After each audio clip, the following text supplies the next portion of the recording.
Bismillahirrahmanirrahim. Assalamualaikum warahmatullahi wabarakatuh. Alhamdulillah wassalatu wassalamu ala Rasulillah Muhammad ibn Abdullah wa ala alihi wa sahbihi wa man walah wa ba'd. Faya ibadallah usi nafsi wa iyyakum bitaqwallah faqad fazal muttaqun fala tamutunna illa wa antum muslimun. Faqala ta'ala ya ayyuhalladzina amanu taqullaha haqqa tuqatih wa la tamutunna illa wa antum muslimun. Keluargaku sekalian yang terhimpun di dalam Pertagas, Pertamina Gas, kita mengawali dengan bermohon kepada Allah semoga siapapun yang berada di ruangan ini atau terhubung dalam kajian ini, semoga senantiasa dijaga, diberkahi, dan dilindungi dalam kebaikan oleh Allah Subhanahu wa Ta'ala. Kita doakan yang bertugas di luar kota. Tadi saya dengar info juga Pak Direktur sedang di Semarang. Semoga giatnya dimudahkan oleh Allah dan semoga diberikan keberkahan. Ada satu bagian yang penting amanat Nabi di hadis Muslim pada satu sifat kepemimpinan. Bahwa di antara sifat pemimpin dan yang dipimpin itu harus selalu membangun kekompakan dengan nilai cinta dan doa. Ini yang sering dilupakan. Nabi pernah menyampaikan dan penyampaian ini, hadis ini didokumentasikan oleh Imam Muslim dalam satu kalimat yang singkat, padat tapi mengikat. Khiyaru a'immatikum man tuhibbunahu wa yuhibbunakum. Pemimpin yang baik itu adalah pemimpin yang kalian mencintainya dan ia pun mencintai kalian. Nah, membangun cinta itu salah satu jembatannya dengan doa. Oleh karena itu, di antara doa yang dianjurkan saat Anda memulai pekerjaan, itu bukan hanya untuk pribadi, lancarkan pekerjaan saya, tapi juga sehatkan pimpinan saya, pimpinan mendoakan sehatkan anggota saya, sehingga semua itu melahirkan sifat harmoni yang memberikan kenyamanan dan kebahagiaan dalam bertugas. Nah, izinkan saya mengawali dengan itu dulu, karena itu di antara sunnah yang seringkali terlupakan. Sehingga bekerja itu lebih banyak dilakukan dengan tekanan menyelesaikan tugas dibandingkan dengan rasa cinta untuk bisa memberikan nilai ibadah di dalamnya. Yang kedua, semoga sholat kita diterima oleh Allah Subhanahu wa Ta'ala. Nah, yang kedua ini tidak cukup dengan amin. Kita harus tahu dulu standar penerimaan itu seperti apa. Dan yang kedua, kenapa harus sholat? Ini poin pokoknya. Mengapa sih umat Islam itu cukup hanya misalnya dengan bersyahadat saja dipandang sudah berislam, lalu berbuat baik? Kenapa mesti ada sholat? Kenapa bahkan yang pokok sampai 5 waktunya? Dan jumlah rakaatnya pun diatur sedemikian rupa sampai teknisnya pun dijelaskan dengan rinci. Saking rincinya, bila ada yang menyimpang dari rincian itu, maka dianggap sholatnya tidak sah dan mesti diulang. Shallu kama ra'aitumuni usalli. Sholatlah kalian seperti kalian persis melihat aku menunaikan sholat. Dan dalam sholat inilah kemudian ada sanad yang tersambung secara ketat sampai-sampai dalam hadis Muslim nomor hadis 397. Demikian di Al-Bukhari juga diabadikan di nomor hadis 757 oleh sahabat Abu Hurairah. Sanadnya tersambung kepada Khalad bin Rafi Az-Zuraiqi, seorang yang sholat di samping Nabi tapi bermasalah sholatnya. Lalu Nabi meminta beliau untuk mengulangi sholatnya. Sampai 3 kali peristiwa itu hingga beliau berkata, ya Rasulullah au kama qala alimni ma uhsinu ghairah. Ya Rasulullah, tolong ajarkan kepadaku karena aku tak punya pengetahuan lebih dibandingkan dari apa yang telah aku kerjakan. Nah, dari dasar ini melahirkan satu pertanyaan kritis ya, dan juga perlu argumentasi yang kuat secara syariah mengapa kita menunaikan ibadah salat. Baik teman-teman sekalian, karena waktu kita sangat padat ya, kita manfaatkan sebaik-baiknya. Saya mohon izin kajian kita akan lebih fokus kepada inti materi sehingga manfaatnya lebih banyak kita dapatkan. Salat satu-satunya amalan di dalam Islam yang mencakup 4 bagian pokok dalam beragama. Jadi ketika seseorang menetapkan dirinya beragama dan ciri satu nilai agama itu bernilai benar, ya, dalam nanti kalau kita mau komparasikan atau kita riset, itu ciri pokoknya ada 4. Satu, ada aspek namanya aspek keyakinan, ya, tauhid atau akidah. Nggak mungkin kan beragama kalau nggak yakin, Ya, karena itu pasal 29 ayat kedua itu mengandung nilai keyakinan. Negara menjamin kemerdekaan tiap-tiap penduduk untuk memeluk agamanya masing-masing dan beribadah menurut agama dan kepercayaannya itu. Ya, jadi nggak mungkin kita bisa menghasilkan nilai kepercayaan dan ibadah kalau tidak ada unsur keyakinan. Atau bahasa kitanya disebut dengan iman. Ya, iman itu nanti juga dipaku dalam setiap nilai kebangsaan di konteks Negara Kesatuan Republik Indonesia. Ini yang paling membahagiakan. Jadi mau jadi pegawai apapun itu syarat, ya, salah satu syarat yang melekatnya beriman dan bertakwa kepada Tuhan Yang Maha Esa, gitu kan?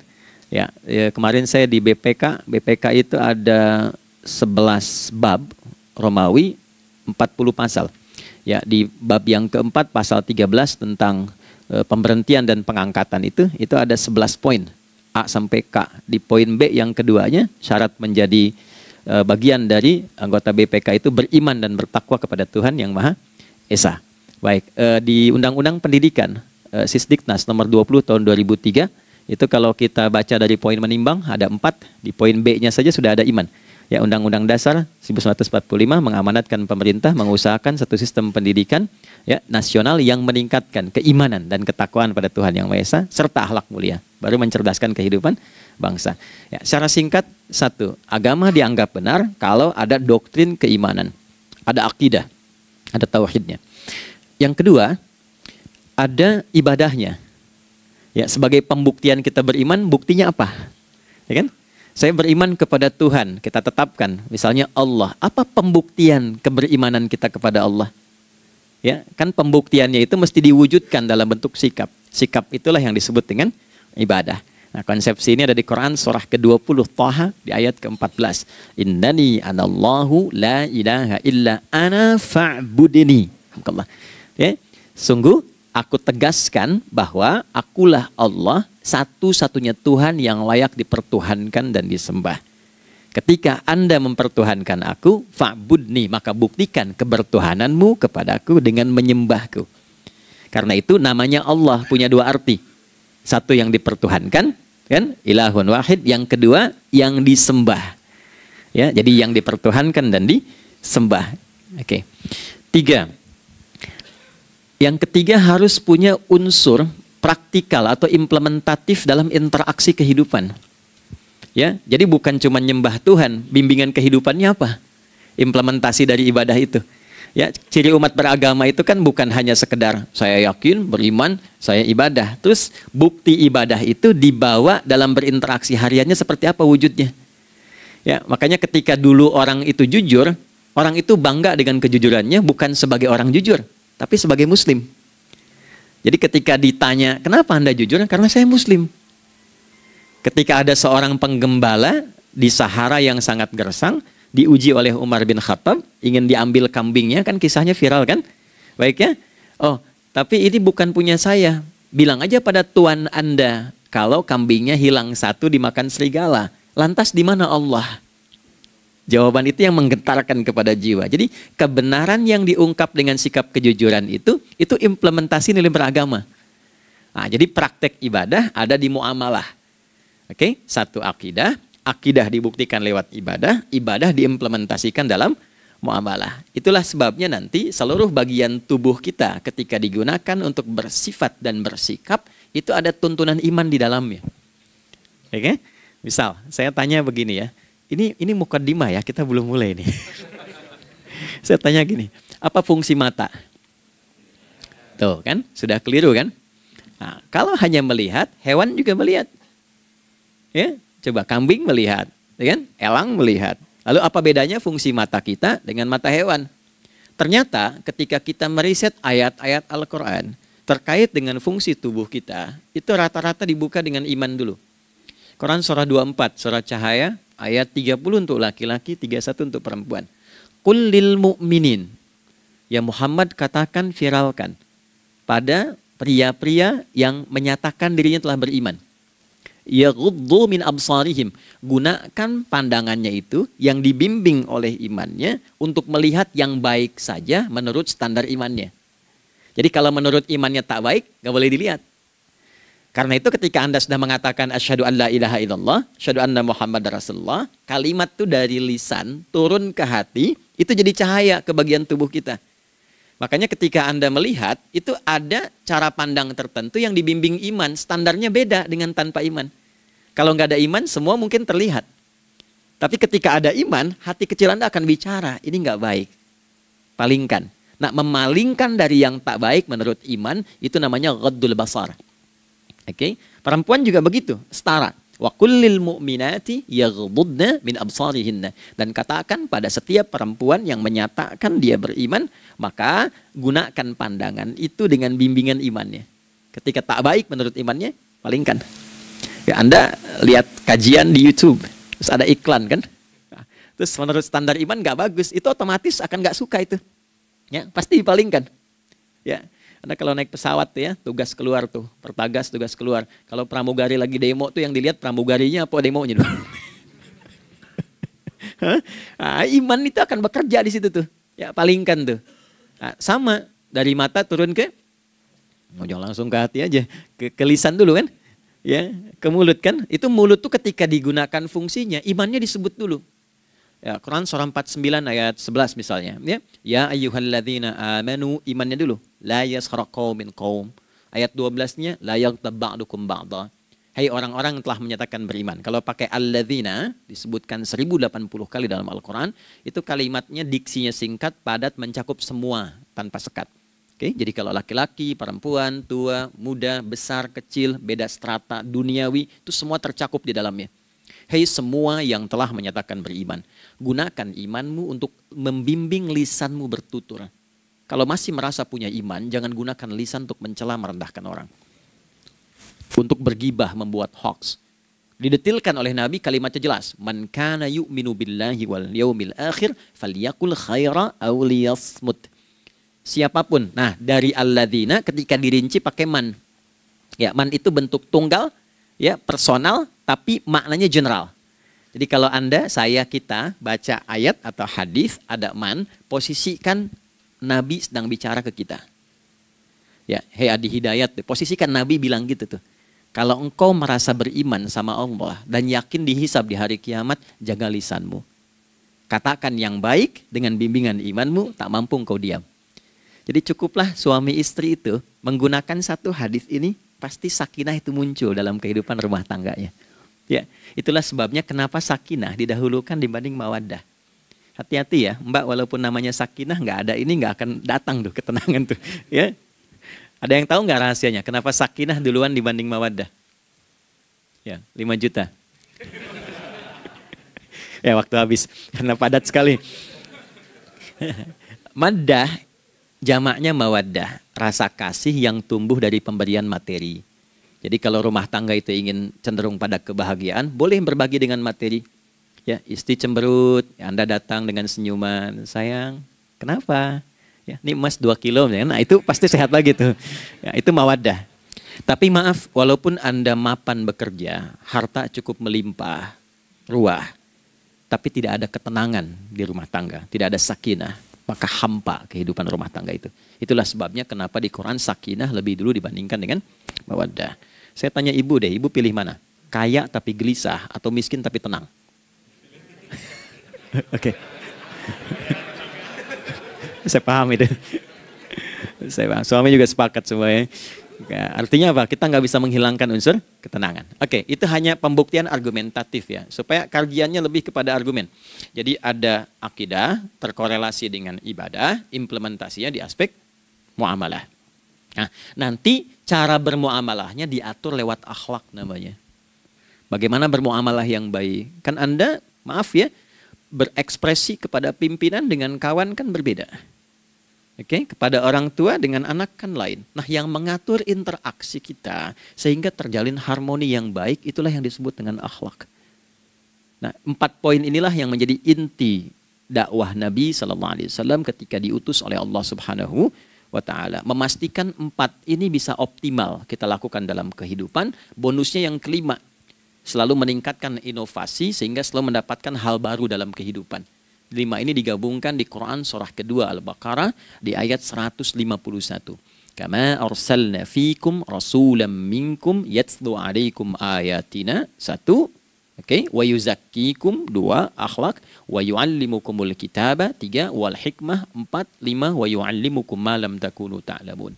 Kelima-limanya ini digambarkanlah dalam bentuk ibadah yang melatih kita sebagai pondasi awal menuju dan memantapkan 5 hal ini, yaitu sholat.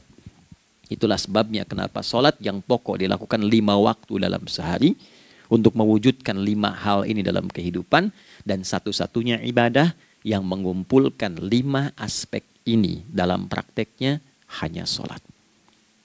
Hanya sholat.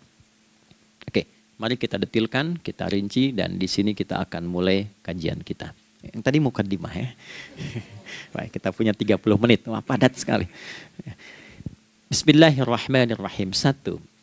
Sholat adalah perwujudan iman seorang hamba. Karena itulah kalimat sholat pertama kali disebutkan dalam Al-Quran, itu letaknya setelah kalimat iman. Al-Baqarah ayat 3, Alladzina yu'minuna bil ghaibi wa yuqimunas sholat. Orang-orang yang telah menyatakan beriman dan konsisten menjaga imannya. Beda alladzina amanu dengan yu'minun. Amanu telah beriman. Tapi kalau dia komitmen dan konsisten terus menjaga imannya sampai saat dia berpulang pada Tuhannya, maka berubah nanti bentuknya kalau di bahasa Arab jadi mudhari'. Kalau di bahasa Inggris kan tuh punya 3 arti, present, continuous, and future. Jadi kalaupun sekarang terus berlangsung sampai masa depan pun saya tetap akan beriman. Nah, pembuktian untuk menjaga iman itu pembuktian utamanya pada sholat. Itulah sebabnya satu-satunya amal ibadah dari rukun Islam yang 5 itu, ya, satu-satunya amal ibadah yang disebut iman dalam Al-Quran hanya sholat. Teman-teman boleh buka Quran surah kedua Al-Baqarah di ayat 143. Ya, di pertengahan ke ujung ayatnya. Saya percepat. Wa ma kana Allahu liyudhi'a imanakum. Dan Allah nggak akan pernah menyia-nyiakan sholat seseorang yang dikerjakan karena imannya. Ayat ini turun, ketika ada terjadi pergantian arah kiblat. Dari yang tadinya semula ke Masjidil Aqsa, lalu berputar 180 derajat, beralih ke Masjidil Haram. Nabi sedang berada di luar Madinah. Madinah tempo dulu, wilayahnya nggak seluas cakupan sekarang. Oke, kalau diilustrasikan, area sekitaran Masjid Nabawi sekarang itulah Madinah lah. Di luar itu sudah di luarnya. Nah, Nabi sedang sholat, riwayatnya banyak menyebutkan, ada yang mengatakan zuhur, ada asar, ada maghrib. Di pertengahan itu turunlah Al-Baqarah ayat 144. Qad nara taqalluba wajhika fis sama' falanuwalliyannaka qiblatan tardaha fawalli wajhaka syatral masjidil haram. Maka berputarlah dengan turunnya ayat ini 180 derajat menghadap ke arah Masjid Al-Haram. Problemnya adalah ketika Nabi dan pengiring beliau kembali ke Madinah, area Masjid Nabawi, kan nggak semua masyarakat ikut. Maka virallah informasi itu bahwa kiblat telah beralih ke kiblat awal, yaitu Ka'bah Al-Musyarrafah. Maka penduduk panik pada saat itu. Status sholat kami yang tadi dikerjakan bagaimana? Karena sedang nggak bisa diulang, sudah pindah waktu. Maka turunlah kemudian firman Allah yang Al-Baqarah 143 itu, wa ma kana Allahu liyudhi'a imanakum. Karena engkau mengerjakan sholat itu dengan imanmu, maka Allah nggak menyia-nyiakan imanmu itu. Maksudnya apa? Walaupun arah kiblatnya tidak tahu mengarah kepada sisi yang belum berubah, tetap dihitung pahalanya sempurna karena imannya. Nah, ini nanti yang menjadi landasan turunnya Al-Baqarah ayat 115. Walillahil masyriq wal maghrib fa aina ma tuwallu fa thamma wajhullah. Kalau Anda sedang tugas nanti di lapangan, lalu sulit menemukan arah kiblat. Aplikasi susah karena sinyal nggak masuk misalnya. Oke, kemudian juga matahari agak remang-remang sehingga sulit untuk terlihat patokannya. Maka dengan keyakinan, dengan iman itu, menghadaplah ke arah yang kita yakini, maka berlakulah Al-Baqarah 115.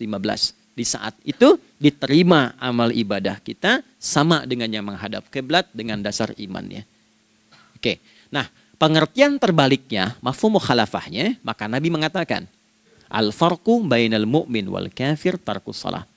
Beda antara orang yang beriman dengan yang belum beriman adalah pada sholatnya. Jadi kalau ada orang mengatakan sudah beriman dan tidak menunaikan sholat, ini artinya keimanannya belum diakui sepenuhnya oleh Allah Subhanahu wa Ta'ala. Jelas ya? Halo, kenapa sedih begini? Maaf, saya terlalu cepat nggak? Enggak ya, baik. Jadi dalam poin ini penting pembedanya di sholat. Itulah sebabnya kenapa dari kecil kan, usia sekian, dari mulai 3 ke arah 7 tahun contohkan. Ya, orang tuanya sholat bentangkan sejadah. Kalau bisa kalau anak sudah mulai suka tuh kasih model sejadah yang anak-anak sukai bentuknya. Ya, dulu ada anak saya senang model mobilan, saya tidak sebutkan supaya tidak endorse gitu ya. Dikasih sejadah dengan pola itu, dia senang tuh ikutin. Kita nggak minta sholat, dia datang sendiri. Ya, nanti setelah mulai 7 tahun kan baru diajarkan dengan baik, diajak ke masjid kalau yang laki-laki. Demikian seterusnya. Ya, mengapa dari awal dituntun seperti itu? Untuk memberikan sebuah penguat bahwa penjagaan iman dimulai dari sejak dini. Ya, tapi di Indonesia saya perhatikan kelasnya sudah advance. Ya, TK sudah manasik gitu. Okay. Itu satu ya. Karena nanti kalau Nabi bilang begitu artinya akan terjadi orang mengatakan beriman tapi tidak sholat.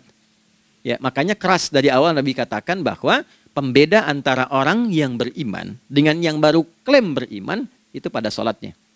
Ya, pada sholatnya. Mengerjakan sholat maka sah status imannya, tidak menunaikan sholat maka bermasalah imannya. Itu poin yang pertama. Yang kedua teman-teman sekalian, ibadah. Kita lanjut ya. Sholat adalah bagian pokok terpenting dari ibadah. Nah, di sini kita akan mulai membuka sedikit rahasia terkait dengan aspek ibadah ini.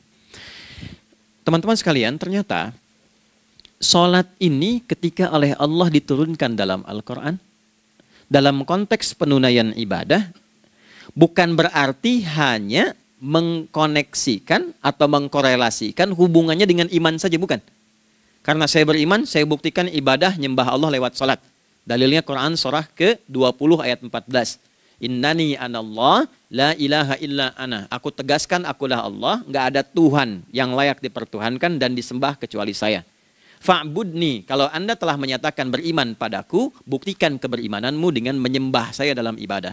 Bentuknya bagaimana ya Allah? Teruskan ayatnya. Wa aqimis sholata. Tunaikan sholat sebagai bukti ibadah. Itu li dzikri, sebagai zikir kepadaku. Jadi korelasi antara ibadah dengan iman sudah kita sebutkan dalilnya. Sekarang ibadahnya tersendiri ketika ditunaikan. Apa manfaat dari ibadah itu? Mengapa mesti ada 5 waktu? Dan apa turunan manfaatnya dalam kehidupan kita? Kalau kita mengerjakan itu, dampaknya kepada kehidupan kita apa?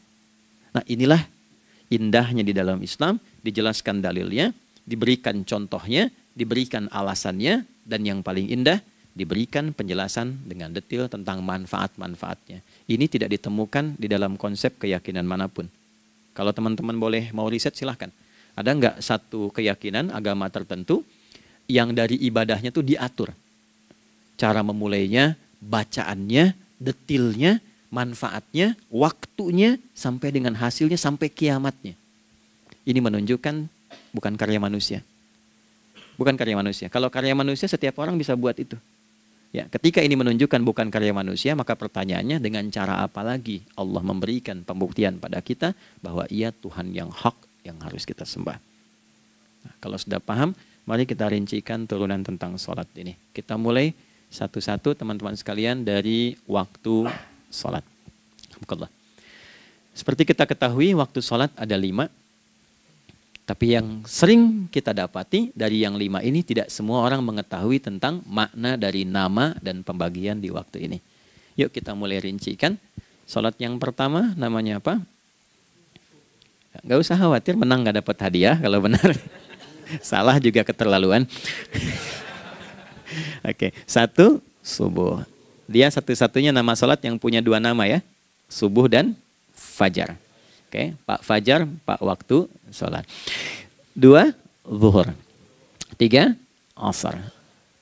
4 maghrib. 5 isya. Oke, rumus hitungannya 24, 4, 3, 4 ya. Rumus bilangannya 24, 4, 3, 4. Kalau mau tanya nomor koneksi dengan Allah 24, 4, 3, 4, 2 subuh, 4 zuhur, 4 asar, 3 maghrib, 4 isya. Oke, pertanyaannya, apa artinya nama itu?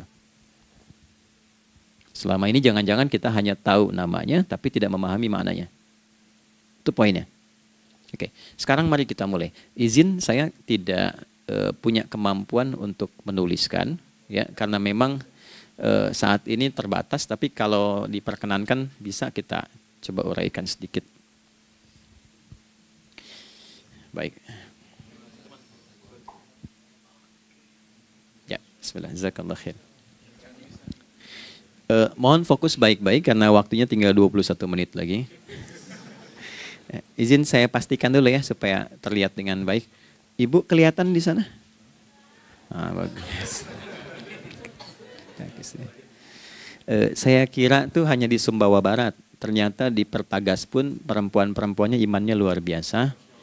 Maksudnya belum saya tulis sudah kelihatan. Imannya luar biasa. Oke, kita mulai dari yang pertama ya. 5 waktu sholat. Kita mulai dari 1 dulu. Subuh, teman-teman saya turunkan dulu ya. Izinkan saya tulis pakai bahasa Arab dulu supaya gampang. 1, dia punya 2 nama. Yang angka Arab ya. Kalau yang gini angka Hindi. Anda yang di admin di komputer pasti tahu. Ada Fajr. Kata subuh ditemukan di Al-Quran surah ke-81 At-Takwir ayat 18. Kalau keliru tolong diingatkan. Was-subhi idza tanaffas. Quran surah 81 ayat 18. Ya. Enggak usah di ilmu utak-atik ya. Oh ini kenapa 81 kalau dibalik 18? Itu cocok logi. Ya, abaikan aja itu. Ya. Fajar agak banyak di Quran terkait dengan nama salatnya ada di Quran surah ke-17 di ayat 78. Aqimis salata liduluki syamsi ila ghasaqil laili wa Qur'anal fajr. Inna Qur'anal fajri kana masyhuda. Yuk kita mulai ke maknanya dulu. Ingat rumusnya ya. Rumusnya ini selalu begini rumusnya. Aqidah selalu punya korelasi dengan ibadah. Ibadah selalu punya korelasi dengan muamalah, interaksi harian kita. Muamalah hiasannya adalah akhlak. Barulah kemudian di sini muncul inovasi dalam kehidupan, hal yang baru. Hidup ya, yang mengacu pada 2 kebahagiaan yaitu dunia dan akhirat. Ya, konsepsi ini nanti ditemukan di Quran surah ke-2 Al-Baqarah ayat 201 dan menjadi doa paling favorit umat Islam Indonesia saat ini. Rabbana atina fid dunya fil akhirati. Oke, ya cukup. Subuh. Ini rumus dasarnya. Dari akidah, kita beriman, pembuktian imannya lewat ibadah sholat. Apa hubungan sholat dengan aktivitas harian kita? Subuh asalnya terkolerasi dengan kata asbah. Oke? Asbah itu asalnya sesuatu yang sudah siap dengan rencana yang matang. Baik, orang Arab tuh kalau bertanya begini, kaifa asbahta ya akhi? Kaifa asbahti ya ukhti? Bagaimana kabarmu di pagi ini? Itu bukan hanya nanya kabar kesehatan. Beda dengan kaifa haluk, beda. Ya, itu bertanya bagaimana kabarmu hari ini, aktivitasmu bagaimana? Lancar, sudah siap, planning bagus dan sebagainya. Ya, itulah sebabnya ketika Allah bersumpah dengan awal waktu, penandanya adalah planning kegiatan. Ya, was-subhi dan aku bersumpah demi waktu subuh, awal mula untuk berkegiatan, idza tanafas, apabila sudah mulai bergerak. Bersamaan dengan nafas yang keluar itu, maka sudah jelas rencana yang dibuat. Ya, jangankan kita, semua alam itu, semesta itu seluruhnya bukan hanya bertasbih, tapi beraktivitas dalam tasbihnya. Di waktu subuh, matahari sudah mulai bersinar kan? Ya, dan sinarnya mengambil manfaat loh. Mengandung nilai manfaat, memecah keheningan malam dan menghilangkan kegelapannya.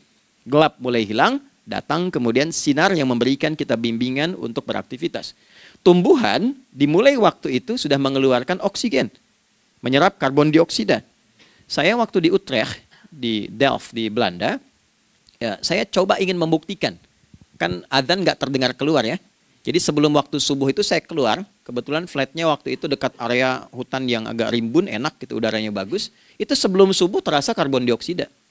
Walaupun cuma beda hampir 1 menit. Tapi begitu masuk waktu subuh, keluar kesegaran yang luar biasa. Oksigen yang keluar. Ya, ini kan nggak mungkin kalau kuasa Allah tuh nggak mungkin terjadi seperti ini kalau bukan kuasa Allah Subhanahu Wa Taala. Tapi poinnya adalah yang bicara begini Quran. Nah sekarang yang ingin saya katakan adalah Alam semesta dalam konteks seperti matahari, kemudian tumbuhan, binatang, ayam bahkan mulai berkokok, punya planning yang teratur. Masa kita makhluk yang dihisab tuh nggak teratur? Nggak punya perencanaan? Maka subuh itu mengajarkan kepada kita, jangan sampai ada orang Islam yang punya keimanan, lalu menunaikan sholat, diajarkanlah oleh Allah, setiap masuk subuh itu harus punya agenda yang jelas. Planning yang terukur. Jangan terjadi mengaku muslim, beriman, tapi nggak jelas perencanaan hidupnya. Jam 7 mau di mana? Jam 8 kerjakan apa? Anda dari sini ketemu 7 ke 4, atau setengah 8 ke setengah 5, 8 jam kerja. Oke, berangkat jam berapa? Petakan di jalan macetnya di sebelah mana? Ukur sampai kantor tiba jam berapa? Apa yang mau dikerjakan di kantor? Itulah Islam, itulah subuh. Sehingga tidak ada satupun orang Islam di era Nabi mengajarkan beraktivitas kecuali terukur dan teratur. Bahkan Nabi memulai itu evaluasinya di malam hari. Sehingga turun di antara surah Al-Insyirah itu ada ayat yang tegas mengatakan di ujungnya, فَإِذَا فَرَغْتَ فَانْصَبْ. Evaluasi yang telah berlalu di malam hari, evaluasinya menyeluruh sampai ke zikirnya. Dicatat nih. Ya, aku hari ini secara spiritual itu, mohon maaf, sholat jamaahnya berapa waktu tuh? Dari 5. Oke? Misalnya dari 5 itu cuma 4, berarti koreksi ada yang kurang. 1. Ya. Yang kedua, secara intelektual sudah berapa bacaan yang dibaca saat ini? Ilmu yang ditingkatkan, mensyukuri anugerah akal dan sebagainya. Bekerja sempurna enggak? Turunkan ibadahnya bagaimana? Ketika ada yang kurang, istighfari. Ya, sebagai seorang ayah, ada enggak sesuatu yang salah yang dilakukan belum sempurna? Sebagai seorang ibu, anak dan sebagainya, istighfar. Itulah sebabnya sebelum tidur Nabi ajarkan istighfar. Yang kita tahu 70 kali kan, 100 kali. Yang saya tanya, 1 ke 70 itu istighfar apa saja? Apakah hanya bilangan di lisan? Atau dari lisan diingatkan oleh pikiran, ditembuskan ke hati? Istighfar sebagai seorang ayah yang kurang maksimal melihat anak dengan baik. Anda boleh punya jabatan di kantor, boleh direktur, boleh manajer, boleh macam-macam. Tapi ketika Anda pulang, Anda seorang ayah. Saya di Timur Tengah disebut syekh, di sini dipanggil kiai, dipanggil ustadz. Pulang ke rumah, anak saya nggak kenal itu semua. Anak saya nggak peduli itu semua. Belum pernah seumur-umur saya mengajar, lalu saya pulang, anak saya menunggu depan pintu dan memanggil, kiai. Tidak ada. Dia ingin ayahnya. Dia ingin ayahnya. Oke. Kenapa nggak kita hadirkan istighfar pertama kita itu karena kita kurang perhatian. Kurang perhatian kepada anak misalnya. Saya kalau pulang tengah malam dan semua tertidur, saya lihat satu-satu. Perbaiki cara tidurnya, doa, lihat satu-satu, minta ampun sama Allah. Dan ya kadang sebelum mengalirkan air mata kita nggak bisa tidur karena nggak tahu nanti ketemu lagi nggak di akhirat. Ya, itu poin yang paling penting. Nah, jadi istighfar pertama tuh untuk diri kita ketaatan pada Allah, untuk diri kita sebagai anak pada orang tua, sebagai suami punya tanggung jawab istri atau sebaliknya, demikian seterusnya. Nah itu kalau sudah kita bisa lakukan, dievaluasi, direncanakan besoknya. Fa'idha faraghta fansab, direncanakan lagi yang berikutnya, besok mau ngapain, tulis malam. Kalau kita biasakan begitu, tidurnya enak. Karena nggak ada beban, damai hidupnya. Dengan teman damai kalau ada perselisihan sebelum tidur. Ya, jadi nggak ada orang mengigau itu masalah-masalah kehidupan dunia yang belum tuntas. Ini dunia saat, maaf, terjaga bermasalah, saat tidur pun masih bermasalah. Gara-gara kamu nih, ya, kapan istirahatnya? Ya. Nah, ketika kita bangun dari subuh itu, maka rencana yang sudah kita siapkan itu, teman-teman sekalian, dibawa menghadap Allah supaya minta kemudahan, minta kelancaran, minta pendampingan, minta bimbingan. Itulah sebabnya kita dipanggil sholat di awal waktu, supaya rencana yang sudah kita siapkan itu minta taufiknya, persetujuan dan perlindungan dari Allah. Inilah yang menjadikan rahasia umumnya para sahabat memulai berkegiatan sejak dari masjid. Teman-teman boleh riset deh hadis-hadis tentang sholatnya sahabat dan kaitannya dengan syuruk dan pekerjaan. Rata-rata memulai dari masjid. Mereka tungguin, evaluasi, begitu siap, syuruk, minta sama Allah, berangkat. Saya mau kasih satu rahasia ya. Boleh jadi ijazah tapi ini diantara kita aja ya. Anda boleh lakukan, berangkat ke masjid itu dengan baik. Terus minta misalnya, ya Allah, Kau perintahkan aku untuk berikhtiar, sekarang aku lakukan. Kau perintahkan aku untuk merencanakan, sekarang aku ikhtiarkan. Mohon lindungi, mudahkan, dan berikan bimbingan terbaik untuk mendapatkan hal yang wajar, halal, baik, dan kau ridhai. Anda berangkat. Pulang, Sebelum nyampe rumah, mampir dulu ke masjid. Masjid terdekat dari rumah aja. Sholat 2 rakaat, gitu. Ya, sholatnya bisa sholat wudhu, tahiyatul masjid, dan sebagainya. Setelah itu pulang. Doa dulu habis sholat. Ya Allah, aku telah berikhtiar seperti apa yang telah Engkau perintahkan. Sekarang aku memohon rizki darimu seperti apa yang telah Engkau janjikan. Kalau dengan semua ikhtiar ini belum cukup menurunkan rizki darimu, maka mohon tunjukkan padaku saat ini dengan cara apa lagi aku mesti berikhtiar. Oke? Silahkan Anda pulang dengan suasana itu ke rumah. Dan lihat apa yang terjadi. Rasakan bedanya, bedakan rasanya, dan pasti terasa bedanya. Gak ada kesan yang lain pada jiwa. Jadi yang dibawa ke rumah itu bukan aura kantor. Bukan aura jalan yang macet. Tapi ada ketenangan, kenyamanan, dan kenikmatan. Kalau teman-teman mau pakai sunnah sahabat ini dalam dunia pekerjaan, dan Anda lakukan coba sehari ini saja, rasanya pasti beda. Ya, ini bagian pertama. Nah, ketika kita ingin datang menghadap Allah, dan mulai membawa rencana kita, kan perlu isyaratnya kan, kapan dimulai? Gak bisa tiba-tiba saya bangun jam 3 langsung sholat subuh, kan tidak begitu. Ya kan? Mesti ada satu sinyal dulu, yang dari sinyal itu ada feedback pada diri kita untuk merespon, gitu kan? Nah, pancaran respon atas sesuatu yang memancar akibat satu hal yang terjadi, kalau di gaya itu kan kalau ada gaya gerak, gaya dorong kan? Ya, kalau nggak salah F1 sama dengan F2 kan? Nah, gaya gerak sama dengan gaya dorong. Geraknya dikit, bunyinya kecil kan? Kencang bunyinya. Kencang. Terus ada F berbanding lurus dengan P, hukum Pascalnya. Gaya berbanding lurus dengan tekanan, kan? Semakin banyak gaya semakin tertekan. Nah, respon yang muncul ketika ada satu misalnya gaya, tapi responnya sifatnya materi sifatnya.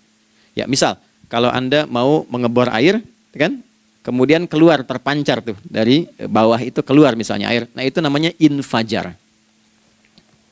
Infajar. Dalilnya Quran surah kedua ayat 60. Wa idzistasqa Musa liqaumihi faqulna idrib bi'asakal hajar fanfajarat min husnata asyrata aina. Nabi Musa kata Allah itu kaummu 12 suku minta mata air. Dan nggak tanggung setiap sukunya minta satu, katanya supaya nggak rebutan. Maka Allah firmankan, pukulkan tongkatmu yang kayu. Lihat diksinya detil sekali. Pukulkan tongkatmu yang kayu ke batu itu, maka batu itu akan terbelah dan mengeluarkan pancaran 12 mata air. Ya, tongkat kayu dipukulkan ke batu, batunya yang hancur. Karena Musa seorang nabi, gitu kan? Anda punya tongkat emas, pukulkan ke batu, maka keluar 12 air mata. Gitu ya.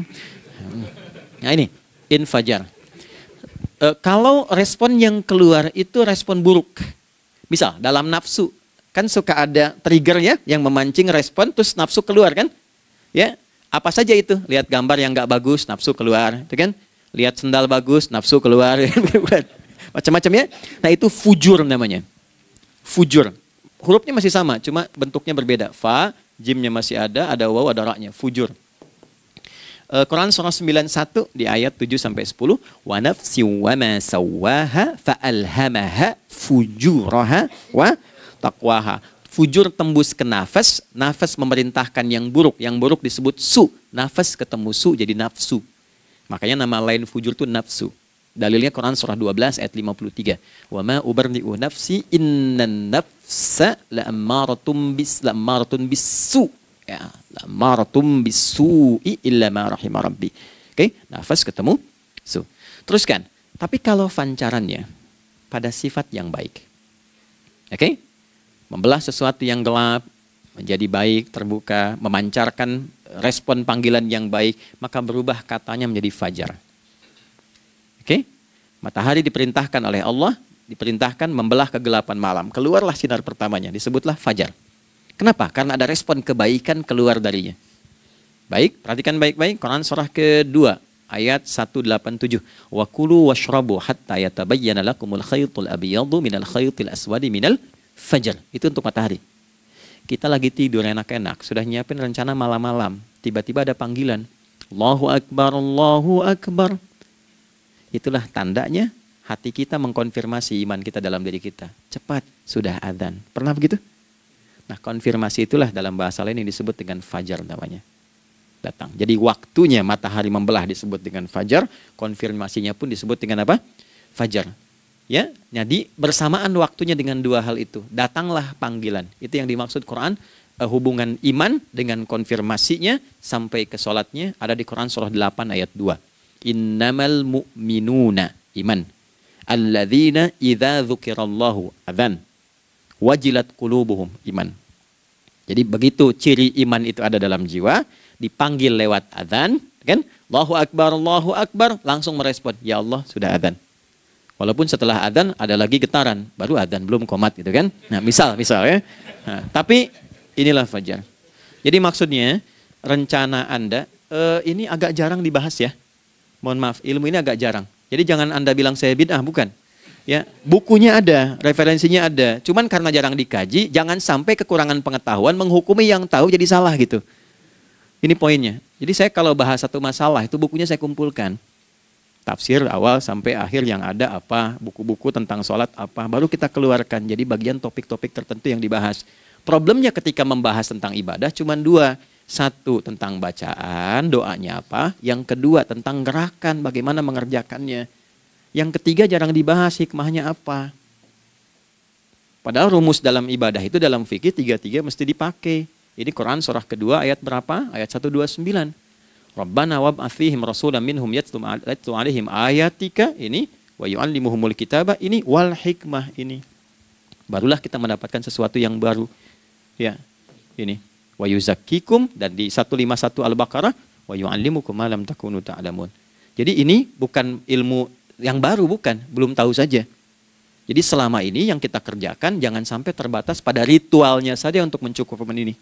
Hubungan ritual dengan ini apa gitu. Ya, jadi subuh ini mengkonfirmasi bahwa ada satu keteraturan dalam kegiatan kita. Ya, alhamdulillah. 2, siang. Oke, setelah subuh, fajar, sholat apa? Zuhur.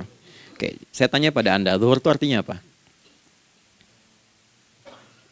Sudah, cukup katakan wallahu a'lam. Waktunya terbatas ya. Sahabat ditanya nggak tahu wallahu a'lam. Anda sahabat bukan, tabi'in bukan. Zuhur. Waktu tinggal 4 menit lagi. Oke, teman-teman, kalau kita jeli, ini kan sholat dikerjakan di siang hari kan? Siang itu bahasa Arabnya nahar. Naharun itu siang. Tapi kenapa sholatnya zuhur? Kok nggak sholat nahar gitu? Ya, lohor, jadi paksain tuh. Zuhur, lohor. Ya. Terus sore, biar nyambung cepat. Sore bahasa Arabnya kan masa. Masa al-khir, selamat sore. Kenapa kok sholatnya asar? Kok sholatnya namanya asar? Oke? Maghrib, isya. Isya kan malam kan? Kenapa nggak lail? Lail itu kan malam.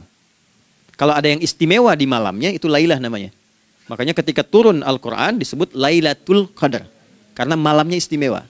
Beda, lail dengan lailah itu beda. Lail itu waktu malam, lailah ada yang istimewa di malam itu. Ya, jamaknya lail, layali, lela, lili, lala, itu malam. Ibu lili, ibu malam-malam. Ya. Zuhur artinya jelas, terang.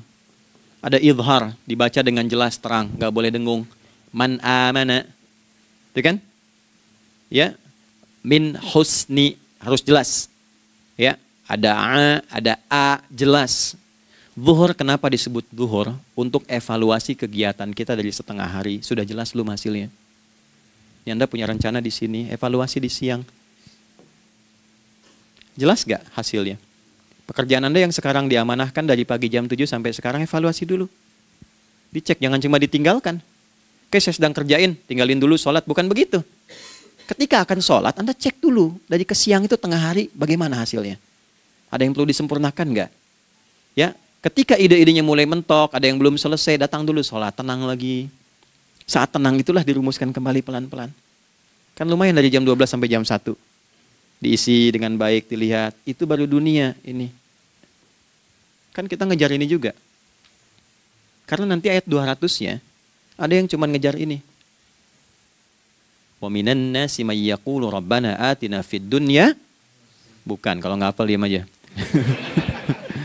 Wa minan nasi may yaqulu rabbana atina fid dunya wa ma lahu fil akhirati min khalaq.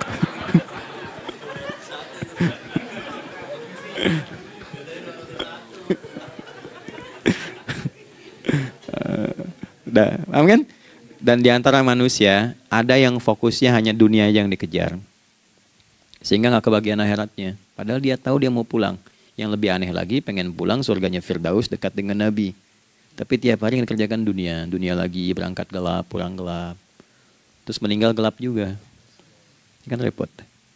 Nah, maka mesti investasi kan. Anda kalau tugas keluar kan, apalagi keluar negeri kan hukumnya beda. Bekalnya pun tidak sama. Anda tugas ke Amerika, mata uangnya sudah beda. Hukumnya sudah beda. Terus pengen pindah ke alam barzah, pengen hukumnya sama dengan dunia, mustahil. Ya, makanya dimensinya beda, keadaannya tidak sama. Baju yang dipakai kan beda. Barang-barangnya nggak sama. Makanya disebut telah meninggal dunia, meninggalkan semua yang melekat pada dunia. Pindah ke alam lain, persiapan menuju titik akhir yang tidak ada ujungnya lagi. Nggak ada pembuka lagi. Jadi sudah ujung begini, nggak ada ruang lagi yang lain. Itu akhirat namanya. Makanya di sini cuma dua pilihannya. Kalau nggak ke surga, nah itu. Apa investasi yang ada di sini? Maka siang itu dicek dulu, pekerjaan jadi ibadah nggak? Tadi niatin ibadah nggak waktu berangkat dari rumah? Kan? Waktu ngetik, waktu ngerjain di kantor, jadi ibadah nggak? Kalau ibadah, Anda nggak mungkin berbuat kriminal. Anda nggak mungkin berbuat maksiat, nggak mungkin nipu, nggak mungkin nyogok, nggak mungkin korupsi. Kan lagi ibadah, nggak mungkin curang. Kan lagi ibadah. Anta budallaha ka'annaka tarah. Anda itu mengerjakan segala hal sebagai ibadah, merasa diawasi Allah. Fa in lam takun tarah fa innahu yarak. Kalaupun Anda merasa nggak melihatnya, Anda yakin Anda dilihat. Itulah kerja pakai iman, maka ini di bawah akidahnya. Jangan ditinggalkan. Nah, inilah yang selama ini kita butuhkan. Ya. Inilah yang melahirkan nilai etik, makanya ada yang dalam jiwa. Takwa itu kan dalam jiwa, melahirkan etos. Etos mendorong kepada logos, logos melahirkan patos. Kepantasan dalam bekerja. Jadi Anda sekuat apapun ilmunya, kalau nggak punya etos, itu rusak. Jadi tidak cukup akal sehat. Jiwa yang sehat itu lebih penting. Banyak orang akalnya sehat. Ingat, akal itu tidak memberikan perintah. Dia hanya merumuskan satu instruksi dalam jiwa supaya mudah dilakukan dan dieksekusi oleh fisik. Jadi akal yang sehat itu seberapa pandai ilmunya, seberapa cepat mengeksekusi perbuatan. Tapi kalau yang dieksekusi itu dari perintah nafsunya, masalah. Habis saja waktunya tuh. Ini gimana ini? Tolong jawab loh. Nah, teman-teman karena sudah habis waktu jam 1, kita baru zuhur ini. Nah, yang paling menarik itu gini, yang paling menarik. Kalau ada orang belum sadar sampai zuhur tentang akibat kehidupan ini, maka muncullah asar. Apa asar itu? Kenapa mesti disebut dengan asar? Dan apa manfaat istimewanya asar kepada jiwa kita? Itu di kesempatan lain kita akan bahas. Teman-teman, waktunya sudah habis. Ya, saya menghargai Anda, kan tidak boleh juga saya ngajarkan tapi mengambil yang sesuatu yang tidak tepat ya. Kita buktikan keimanan kita dengan mengerjakan amanah pekerjaan di tempat ini dengan baik, waktu digunakan dengan baik. Kita saling mendoakan supaya semua kita dijaga oleh Allah Subhanahu wa taala. Maafkan saya, lain kesempatan kita berjumpa kembali untuk melanjutkan apa yang telah kita bahas hari ini. Mari kita berdoa, semoga doa kita diterima oleh Allah Subhanahu wa taala. Allahumma taqabbal minna innaka antas sami'ul alim wa tub 'alaina innaka antat tawwabur rahim. Nahmaduka kama 'allamtana an nahmadak wa nashkuruka syukran kama 'allamtana an nashkurak. Antal muqaddim wa antal muakhir bi yadikal khair innaka 'ala kulli syai'in qadir. Ya Allah, kami memuji-Mu seperti Engkau mengajarkan kami untuk memuji dan bersyukur atas segala nikmat-Mu seperti Engkau bimbing kami untuk mensyukuri segala nikmat-Mu. Allahumma salli wa sallim wa barik ala habibikal karim rasulikal mustafa al-amin sayyidina Muhammadin wa ala alihi wa sahbihi ajma'in. Ya Allah, anugerahkan kami kemampuan untuk terus bersalawat pada Rasulullah, sehingga dengan itu kami mendapatkan kemampuan yang baik untuk meneladani kemuliaan beliau dalam beraktivitas kehidupan. Rabbana la tada' lana fi maqamina hadza dhanban illa ghafarta. Ya Allah, jika ada pendosa hadir di ruangan ini atau terhubung dalam kajian ini, maka jangan biarkan ya Allah ia meninggalkan tempat ini dan kajian ini kecuali Engkau telah ampuni seluruh dosa-dosanya. Wala hamman illa farajtah. Ya Allah, jika ada satu di antara kami yang menghadiri kajian ini membawa kegelisahan, maka mohon tenangkan keadaan hatinya. Wala asiran illa yassartah. Jika ada yang sedang diliputi oleh kesulitan, maka mudahkan, ringankan dan hilangkan seluruh kesulitannya. Wala maridan illa syafaitah. Dan bila ada di antara kami yang diuji dengan penyakit, maka mohon angkat dan sembuhkan penyakitnya. Rabbana atina fid dunya hasanah wa fil akhirati hasanah wa qina adzabannar. Wa sallallahu ala sayyidina Muhammad wa ala alihi wa sahbihi ajma'in. Wa akhiru da'wana subhanakallahumma rabbana wa bihamdika nashhadu an la ilaha illa anta nastaghfiruka wa natubu ilaik. Walhamdulillahi rabbil alamin. Nasrun minallah, fathun qarib, wa basyiril mu'minin. Terima kasih untuk semuanya. Mohon maaf kami langsung pamit. Assalamualaikum warahmatullahi wabarakatuh.